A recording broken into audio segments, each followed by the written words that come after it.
Du jour au lendemain, le bouleversement terminé. Chauffeurs, collaborateurs, gardes du corps, agenda plein à craquer. Pour les ministres qui ont quitté le gouvernement, le retour à la vraie vie est brutal.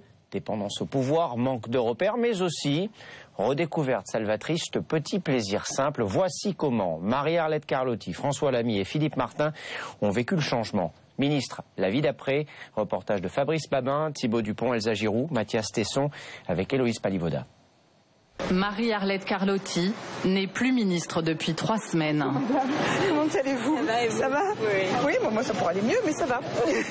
Elle vient de subir une lourde défaite électorale au municipal. Ça va? Oui, on va tout refaire maintenant. Ouais. Hein?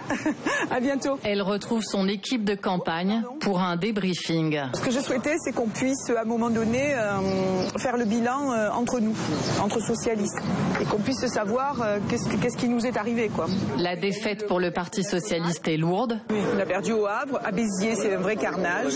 Et pour elle, la sanction est personnelle et sans appel. Marie-Arlette Carlotti n'a pas été reconduite dans le gouvernement Valls. Moi, je m'y attendais. J'étais candidate à des élections et nous avons perdu à Marseille. Mais c'est pas tellement le remaniement lui-même, c'est surtout les dossiers qui sont en cours, sur lesquels on s'est énormément impliqué, investi. Enfin, moi, je suis une passionnée, donc j'ai pris ma mission à bras-le-corps. Et donc, tout d'un coup, vous avez plein de choses à réaliser. C'est pas fini, vous êtes au milieu du gué, mais c'est terminé. Il faut s'arrêter. Donc, c'est ça le plus dur. C'est simplement une rupture nette.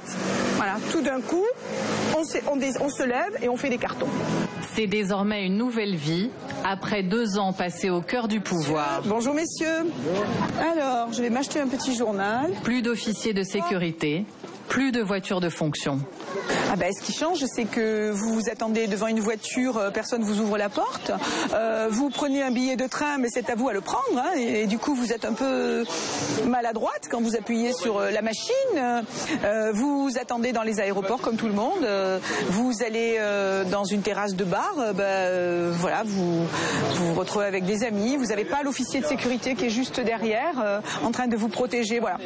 Ça déroute un peu parce que franchement, pendant 2 ans, on apprend à être dépendante. Du coup, ça vous enferme. Ça vous enferme un peu. Voilà. Des ministres qui sortent d'une bulle, d'un cocon.